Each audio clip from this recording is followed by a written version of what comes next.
Assalamualaikum warahmatullahi wabarakatuh. Perkenalkan, nama saya Tuti Fiani, Program Studi Pendidikan Agama Islam. Dalam kesempatan kali ini, saya akan memaparkan materi tentang Islam sebagai sumber ajaran. Islam sebagai sumber ajaran. Dan sekarang kita akan memasuki pembahasan pertama, yaitu otentitas ajaran Islam. Al-Quran dan Al-Hadis. Al-Quran secara etimologis berasal dari kata qara'a yaqra'u Qur'anan, yaitu bacaan atau masdar yang diartikan dengan kata makru, artinya yang dibaca.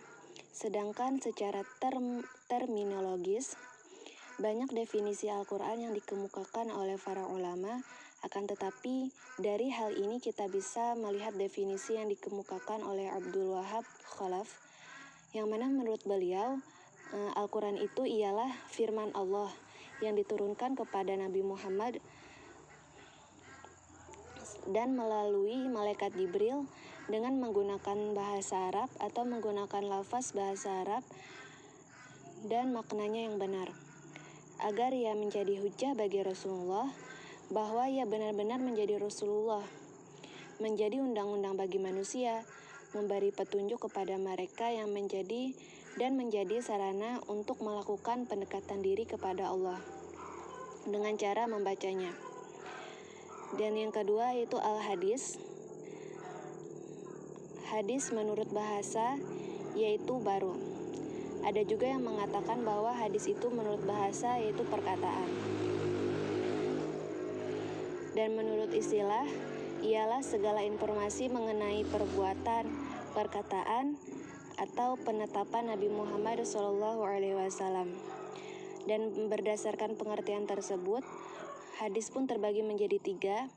Yang pertama ada hadis qauli atau hadis perkataan, yang kedua hadis fi'li atau hadis perbuatan, yang ketiga hadis takriri atau hadis penetapan. Selanjutnya memasuki pembahasan yang kedua, karakteristik ajaran Islam. Dalam bidang agama, mengakui adanya pluralisme sebagai suatu kenyataan, keberagaman agama seperti budaya dan lain-lainnya, dan mengakui juga adanya universalisme, yakni kepercayaan kepada Tuhan dan hari akhir. Inilah yang menjadi landasan untuk membangun konsep toleransi. Yang kedua, dalam bidang ibadah, biasanya karakteristik ajaran Islam dapat dikenal dalam konsep ibadah, yang mana secara harfiah ibadah dalam arti pembuktian manusia kepada Allah Subhanahu wa Ta'ala, yang didorong oleh akidah tauhid, ibadah sebagai upaya pendekatan diri kepada Allah dan mentaati segala perintahnya. Yang ketiga yaitu dalam bidang akidah, karakteristik Islam yang dapat diketahui melalui bidang akidah adalah akidah Islam bersifat murni, baik dalam isinya maupun prosesnya. Keyakinan sedikit pun tidak boleh diberikan kepada yang lain. Maksudnya tidak boleh kita campurkan hanya kecuali kepada Allah, karena akan berakibat musyrik yang berdampak pada motivasi kerja atau kehidupan yang tidak sepenuhnya didasar atas panggilan Allah. Selanjutnya, dalam bidang ilmu dan kebudayaan. Karakteristik ajaran Islam dalam bidang ilmu dan kebudayaan ini bersikap terbuka, akomodatif, juga selektif. Dari satu segi, Islam terbuka dan akomodatif untuk menerima berbagai masukan dari luar, tetapi bersamaan dengan sikap selektif. Dengan tidak begitu saja menerima seluruh jenis ilmu dan kebudayaan, melainkan ilmu dan kebudayaan yang sejalan dengan Islam. Jadi, Dalam bidang ilmu dan kebudayaan ini, kita boleh mengambil pelajaran baik itu ilmu maupun kebudayaan dari agama lain atau kebudayaan selain agama Islam, dalam arti itu masih sejalur atau sejalan dengan apa yang diajarkan di dalam Islam. Selanjutnya yaitu bidang pendidikan. Sejalan dengan bidang ilmu, pengetahuan, dan kebudayaan di atas tersebut, Islam juga memiliki ajaran yang khas dalam bidang pendidikan. Yang mana Islam memandang bahwa pendidikan adalah hak bagi setiap orang, baik perempuan maupun laki-laki. Dalam bidang pendidikan, Islam memiliki rumusan yang jelas dengan tujuan yang jelas pastinya. Yang mana semua aspek yang berkaitan dengan pendidikan ini dapat dipahami dari kandungan surah Al-Alaq sebagaimana di dalam surah Al-Alaq kita bisa memahaminya. Di dalam Al-Quran dapat dijumpai berbagai metode pendidikan seperti metode ceramah, tanya jawab, diskusi, demonstrasi, penguasaan, teladan, dan banyak sebagainya.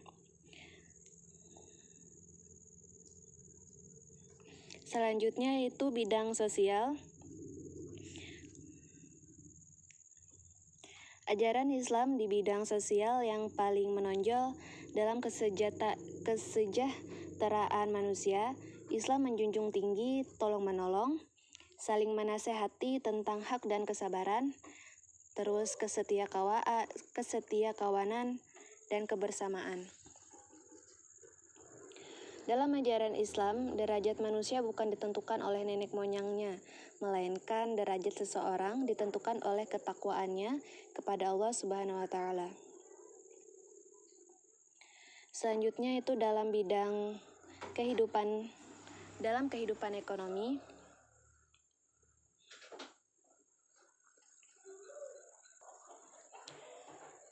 Pada bidang ini atau dalam kehidupan ekonomi, pada karakteristik kali ini Islam memandang bahwa kehidupan yang harus dilakukan manusia adalah hidup yang seimbang dan tidak terpisahkan antara urusan dunia dan akhirat. Karena ada juga yang terlalu fokus terhadap akhirat sehingga dunianya tidak ia perhatikan dan sebaliknya. Sedangkan seperti yang kita ketahui, doa yang diajarkan oleh Rasulullah, Rabbana atina fid dunya hasanah wa fil akhirati hasanah wa qina adzabannar. Dari situ kita bisa memahami makna yang tersirat di dalamnya, bahwasanya untuk menuju akhirat kita harus melalui kehidupan dunia gitu. Dan selanjutnya adalah dalam bidang kesehatan. Ajaran Islam tentang kesehatan berpedoman pada prinsip pencegahan lebih baik daripada penyembuhan. Nah, dan di sini kita harus menjaga kebersihan lahir maupun batin, yang mana terdapat dalam Quran surah Al-Baqarah ayat 222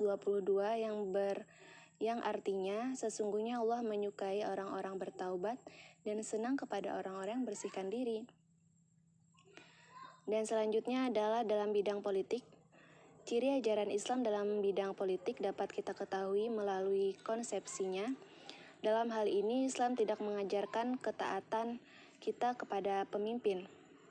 Islam menghendaki suatu ketaatan kritis, di mana ketaatan itu diukur dari kebenaran Allah atau Tuhan kita.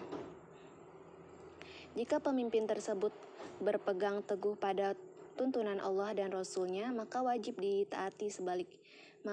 kita taati. Tetapi jikanya dia tidak mematuhi atau tidak berpegang teguh pada tuntunan Allah dan Rasul-Nya, maka kita tidak wajib untuk menaatinya. Yang mana apabila ada pemimpin bertentangan dengan kehendak Allah dan Rasul-Nya, boleh kita kritik atau kita beri saran agar lebih berpegang teguh kepada tuntunan Allah dan apa yang diajarkan oleh Rasulullah. Seperti itu. Karena setiap bangsa boleh menentukan bentuk negaranya masing-masing sesuai apa yang ia ketahui. Namun yang terpenting, bentuk pemerintahan itu harus digunakan sebagai alat untuk menegakkan keadilan, kemakmuran, kesejahteraan, keamanan, terus kedamaian, dan pastinya ketenteraman masyarakat. Selanjutnya yaitu dalam bidang pekerjaan. Nah, Islam memandang bahwa kerja sebagai ibadah kepada Allah Subhanahu wa taala. Kita niatkan hanya karena Allah. Jadi, apapun yang kita kerjakan, pastinya dalam pekerjaan yang diridhoinya kita niatkan kepada Allah Subhanahu wa taala, dan itu akan menjadi ibadah, bernilai ibadah. Pastinya kerja itu harus cari yang bermutu, terarah pada pengabdian, pastinya kita niatkan karena Allah. Dan selanjutnya adalah Islam sebagai disiplin ilmu. Karakteristik Islam, ajaran Islam pada bidang ini secara dominannya ditandai oleh pendekatan normatif, historis dan filosofis. Dan selanjutnya adalah dimensi ajaran Islam. Ada 3, yaitu akidah, syariat, dan akhlak. Akidah adalah merupakan penutup agama-agama yang diturunkan Allah sebelumnya, yang diutus kepada Nabi Muhammad sebagai Rasul terakhir. Secara harfiah, akidah adalah mengikat atau terikat. Adapun secara istilah adalah sistem kepercayaan dalam Islam. Mungkin ada teman-teman yang bertanya, kenapa disebut dengan akidah? Karena kepercayaan itu mengikat pada diri seseorang dalam bertingkah laku. Selanjutnya itu syariat. Kata syariat secara harfiah adalah jalan raya atau jalan menuju sumber mata air, atau bermakna jalannya suatu hukum atau perundang-undangan. Sebagai istilah keislaman, syariat adalah dimensi hukum atau peraturan yang diajarkan atau peraturan dari ajaran Islam. Disebut syariat karena dimaksudkan untuk memberikan jalan atau mengatur lalu lintas perjalanan hidup manusia. Perjalanan hidup manusia itu ada yang bersifat vertikal dan horizontal. Aturan hidup manusia dengan Sang Kholik dan aturan hidup manusia dengan sesama manusia. Dan yang ketiga adalah akhlak. Ada 2 pendekatan untuk mengetahui pengertian akhlak, yaitu secara bahasa dan secara istilah. Secara bahasa, akhlak berarti perangai, tabiat, atau kelakuan atau watak dasar, kebiasaan atau kelaziman, dan peradaban yang baik. Dan akhlak selanjutnya, akhlak menurut istilah ialah seperti menimbulkan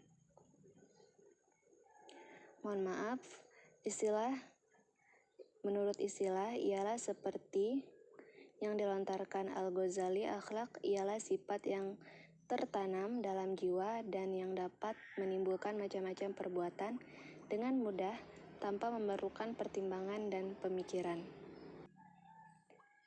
Dan pembahasan selanjutnya yaitu memahami ajaran Islam dalam struktur Islam, iman, dan ihsan. Untuk memahami ajaran Islam melalui struktur Islam, iman, dan ihsan adalah hal yang sangat penting.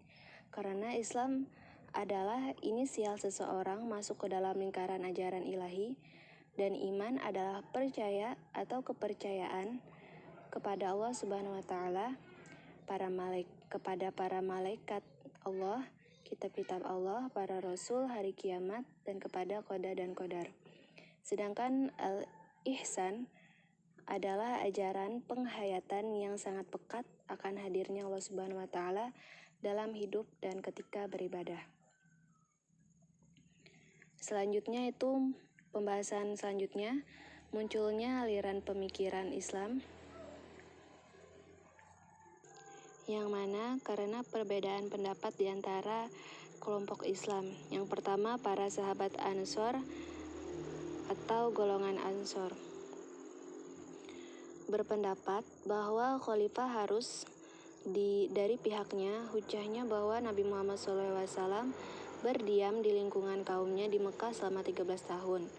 Beliau mengajak memeluk Islam namun sedikit yang beriman, dan mereka tidak bisa menahan perilaku orang-orang kafir serta tidak bisa menjunjung martabat Islam menjadi kuat.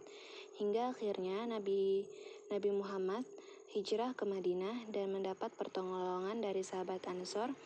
Sahabat Ansor juga berpartisipasi dalam peperangan hingga Jazirah Arab berlutut pada pemerintahan Islam. Selanjutnya pendapat sahabat Muhajirin. Khalifah harus dari pihaknya. Hujahnya bahwa mereka merupakan orang-orang pertama yang beriman kepada beliau, tahan dengan penganiayaan dari orang-orang kafir, dan tidak merasa kesepian meskipun anggotanya hanya sedikit. Dan pembahasan terakhir yaitu beberapa sebab perbedaan pendapat yang akhirnya menimbulkan lahirnya aliran dalam Islam, yaitu ada faktor internal, fanatisme, yang bisa kita ambil contoh yaitu seperti di golongan Syiah yang sangat fanatik terhadap sosok Ali bin Abi Thalib. Yang kedua, perebutan khalifah atau kepentingan politikum dalam hal itu.